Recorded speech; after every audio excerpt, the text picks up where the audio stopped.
I never thought I'd be sharing my own story here, but after what happened recently, I figured this was the place to do it. I need to get this off my chest. My name's Luke, and let me start by saying I wasn't born into money. Everything I have, I built from the ground up. It took years of hard work, sacrifices, and setbacks to get where I am today. I never had a safety net. No rich parents to bail me out if things went south. Just me, a laptop, and an idea that turned into something bigger than I ever imagined. I started my own tech company in my mid-20s. It wasn't some overnight success. I spent years grinding, working 16-hour days, living in a tiny apartment with barely enough to pay rent. There were times I thought about giving up, when it felt like I was throwing everything into a dream that wasn't going to happen. But eventually, the work paid off. One good deal led to another, and before I knew it, my company was taking off. By the time I turned 30, I was officially a millionaire. Not billionaire rich, but comfortable. I could afford a nice house, a luxury car, and vacations whenever I wanted. But even with all that, I never really changed. I still preferred wearing hoodies over suits, still ate at the same local diners, and still kept a small, close circle of friends who knew me before the money. That's when I met her. Let's call her Emily. She was gorgeous, the kind of woman who turned heads when she walked into a room.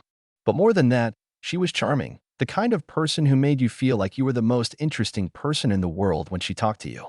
We met at a charity gala I was invited to, not my usual scene, but a friend dragged me along. She approached me first, striking up a conversation about my company. At first, I thought she was just genuinely interested, but looking back, I should have noticed the signs. She laughed at all my jokes, even the bad ones. She made sure to casually mention that she wasn't like other women who cared about money. And she moved fast. We went from dating to engaged in under a year. I won't lie, at the time, I thought I hit the jackpot. Here was this beautiful, intelligent, fun woman who seemed to love me for me, not just the wealth. My friends warned me to slow down, but I was caught up in it. We got married 6 months ago, and for the first few months, things seemed fine. Sure, there were little red flags. She never really showed interest in my work once we were together. She quit her job a month after the wedding, saying she wanted to focus on our life together. She started spending a lot, designer bags, expensive spa days, trips with her friends. When I mentioned maybe slowing down a bit on the spending, she'd get upset, saying, "What's the point of money if we don't enjoy it?" But I brushed it off. I wanted to believe she loved me. I wanted to believe I wasn't just some wallet to her. Then came the day everything changed. It was last Friday. I was supposed to be out of town for a business meeting, a last-minute trip that was meant to take the whole weekend. Emily knew I was gone, so she made plans with her friends, one of her regular girls' nights, where they drank expensive drinks and gossiped about people they barely knew. But the meeting got canceled. I decided not to text her right away and just head home. I pulled into the driveway around 8 p.m. The house was quiet, but as I walked inside, I heard voices coming from the living room. At first, I thought she had some of her friends over, but as I got closer, I realized she was on the phone.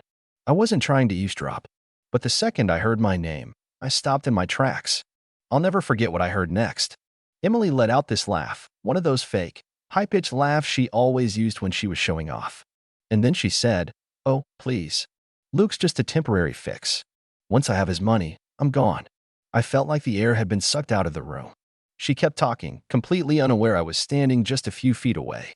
"No, seriously. You really think I'd stay with him if he wasn't rich? He's not my type at all. But hey, might as well enjoy the ride while it lasts, right?" Her friend laughed on the other end. Then Emily said something that made my stomach drop even further.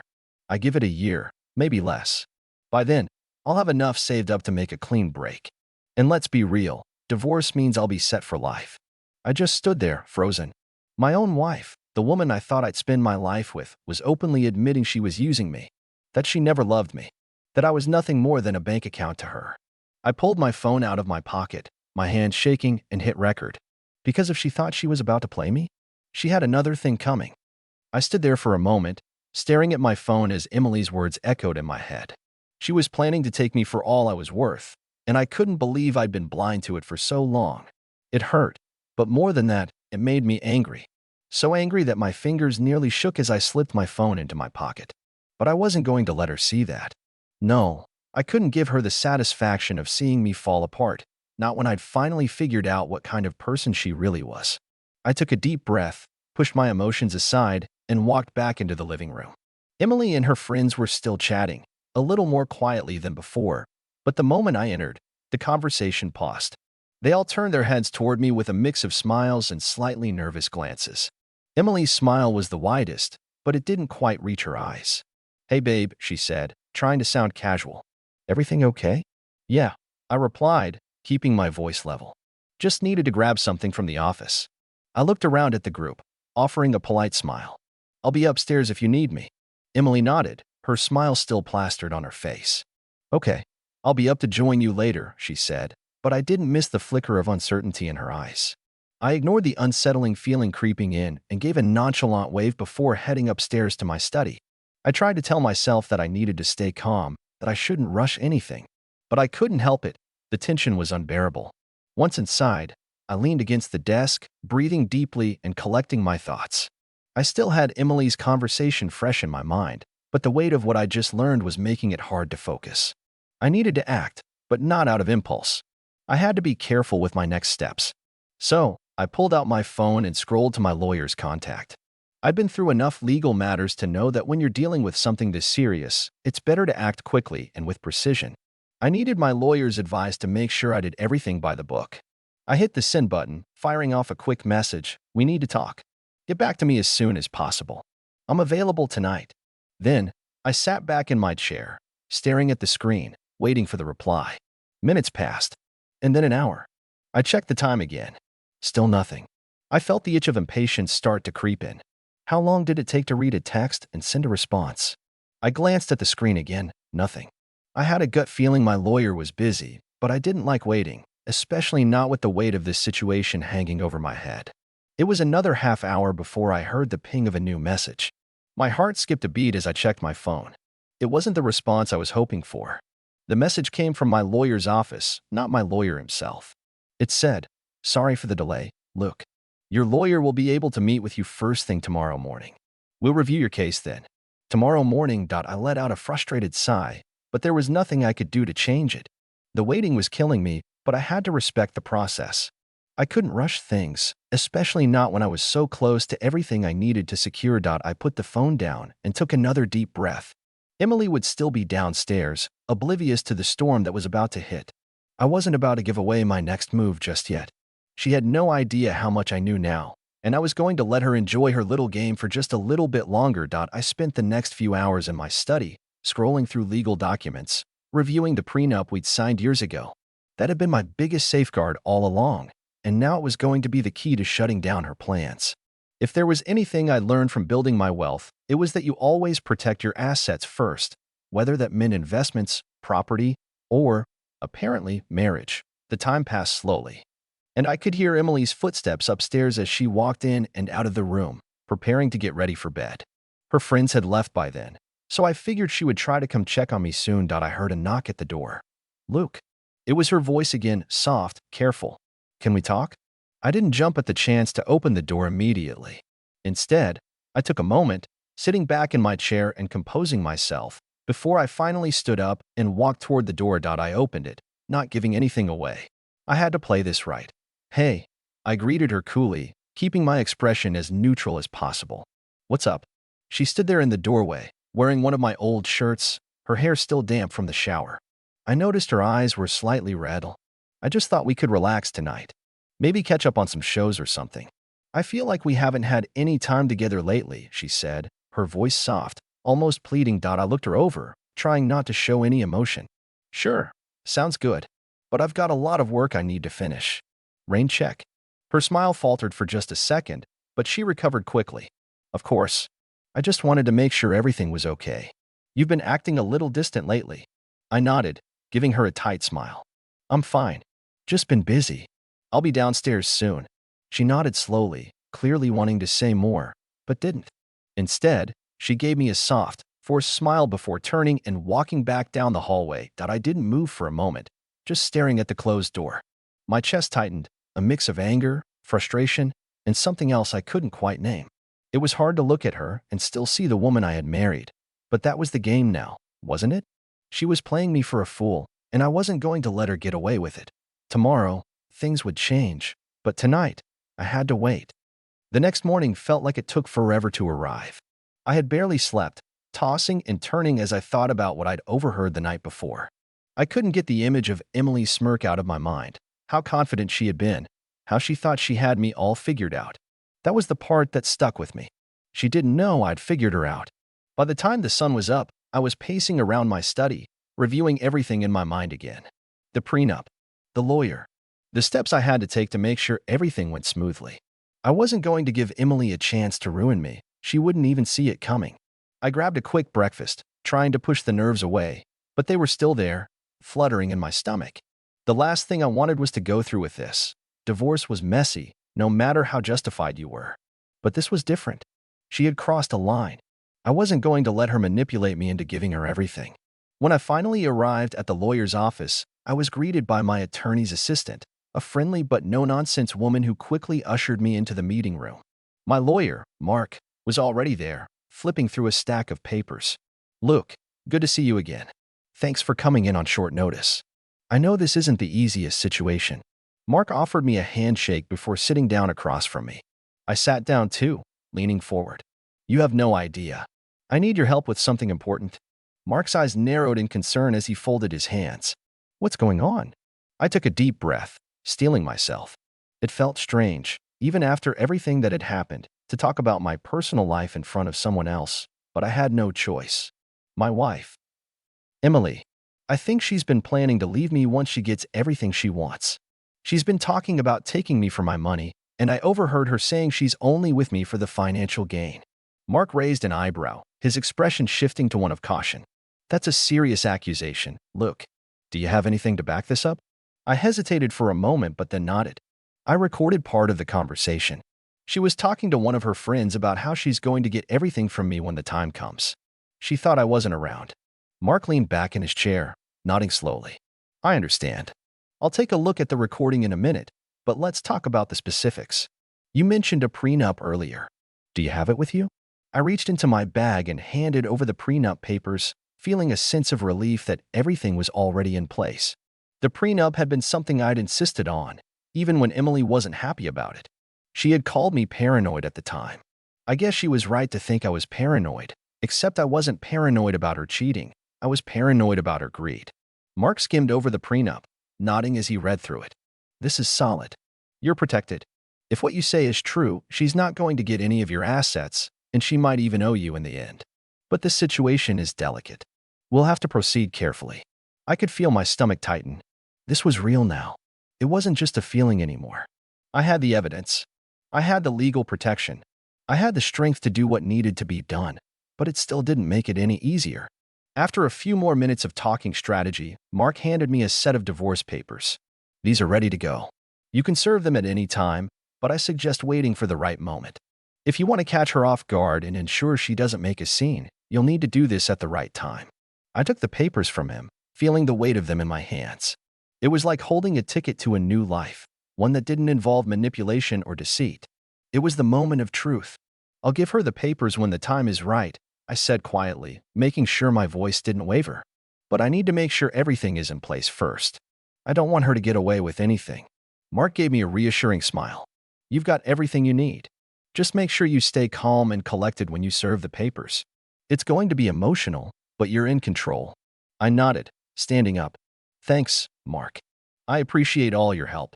"No problem, Luke. Keep me posted if anything changes. We'll make sure this is as clean as possible." I left the office, the papers safely tucked in my bag.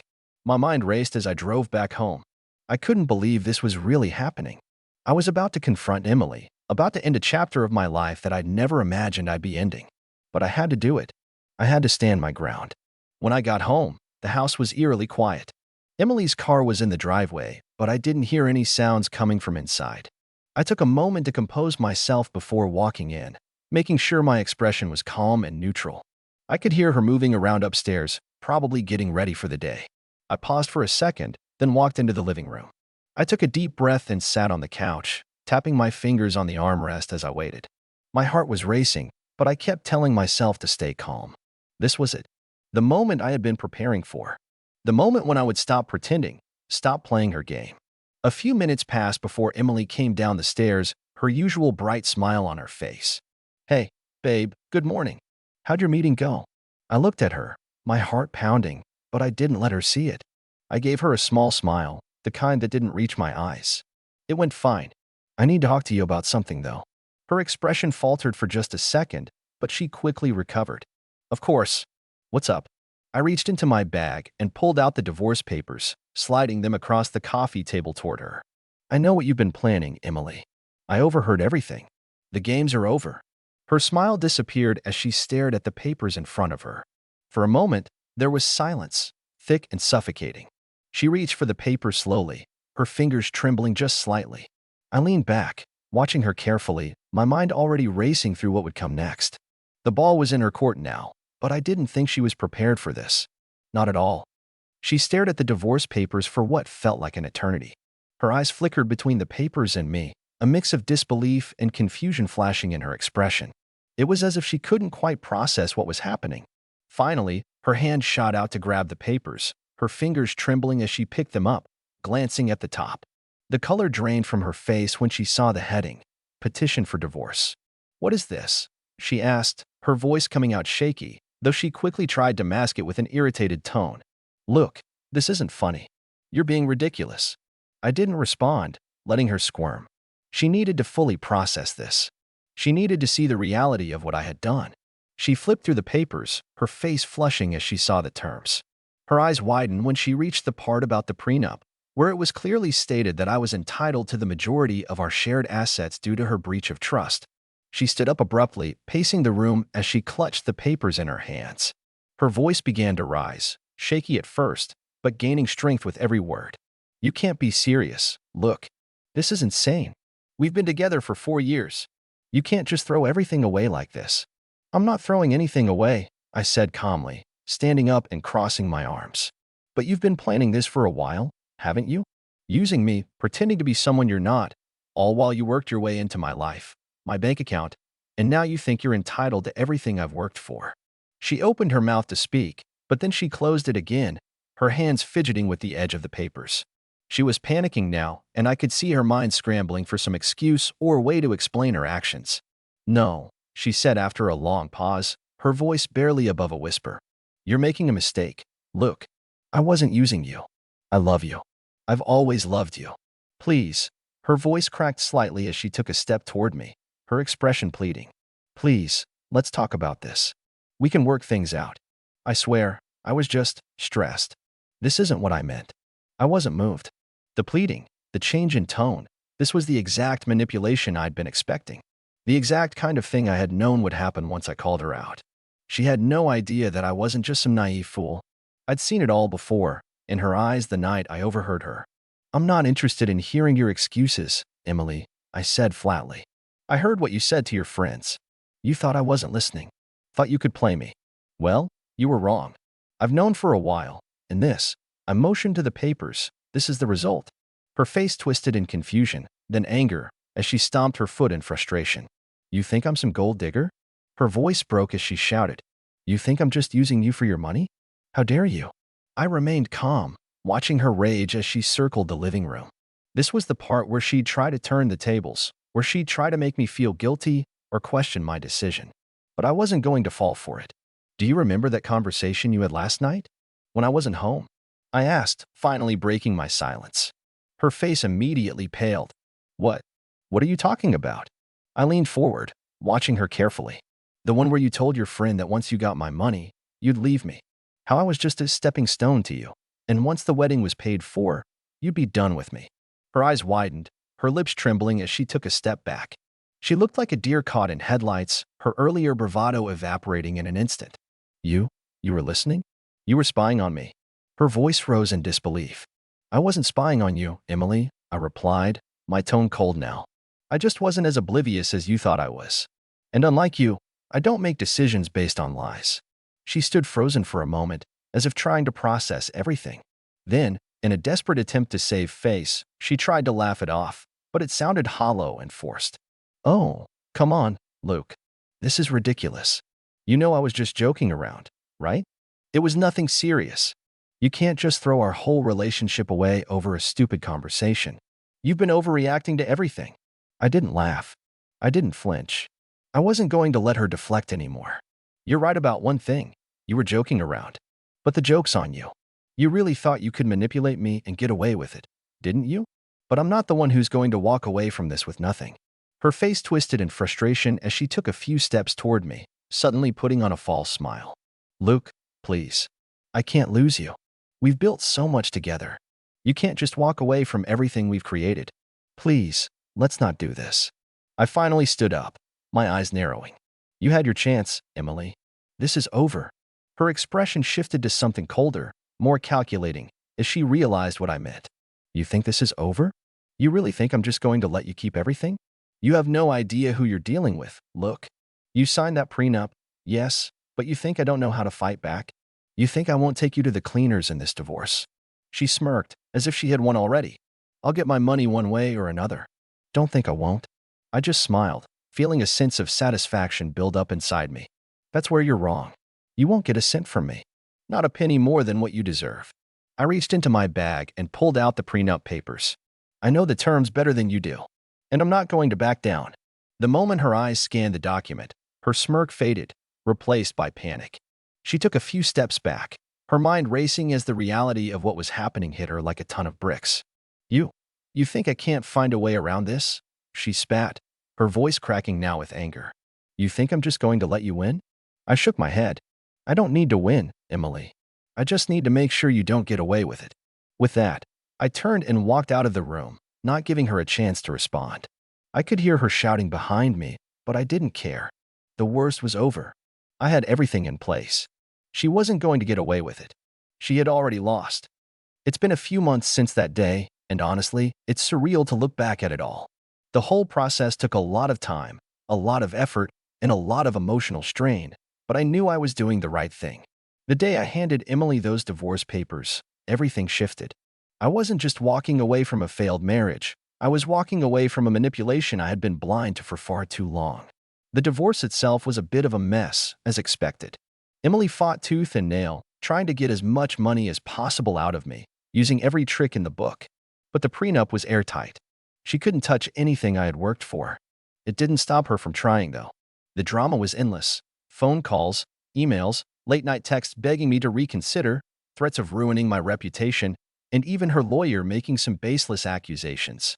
But I had prepared myself for all of that. I didn't buckle under the pressure. Eventually, Emily realized she was getting nowhere. The court granted the divorce in my favor. I got to keep everything that mattered to me, my house, my business, my assets. And she got her freedom, but it wasn't quite the fairy tale she expected. I found out later that she tried to spin the narrative to her friends and family, claiming that I was the one who didn't care, that I was cold and controlling. But none of them believed her for long. My close friends knew what happened, and the people who knew her best could see right through her. There were no tears of sympathy from anyone. Everyone just kind of moved on. I can't say I was surprised. I'd heard those same friends laugh about how she was just waiting for the right time to get out, while pretending to be the perfect wife. As for her, well, I don't think she's fully recovered. There were rumors about her bouncing from one guy to another, trying to latch onto a new target, but I honestly don't keep track of her anymore. She's not my problem. Every so often, I hear from her mom, who still occasionally reaches out, wondering if I'll take her back or give her a second chance. But I never respond. The truth is, I'm happier now than I've ever been. I finally have the peace I always wanted. I've been living my best life.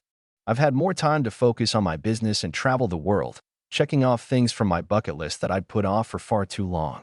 I've met new people, real friends, people who actually care about me, not what I can offer them. I've even started dating again, but this time, I'm smarter about it. No more pretending. I'm not settling for anyone who thinks they can take advantage of me. And the best part?